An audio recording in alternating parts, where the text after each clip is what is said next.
Доброе утро, друзья! На календаре сегодня понедельник, 21 мая 2018 года.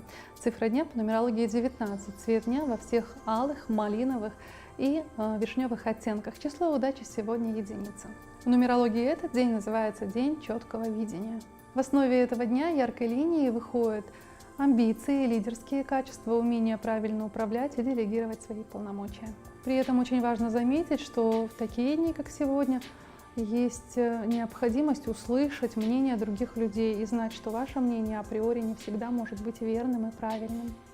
Старайтесь также не давить на близких и подчиненных, особенно если вы в позиции руководителя. Минус этого дня связан с категоричностью, пустым соперничеством и неправильными решениями. Не тратьте впустую свою энергию и избегайте спонтанных решений.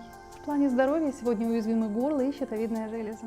Доброго вам начала недели и позитивных, ярких новостей!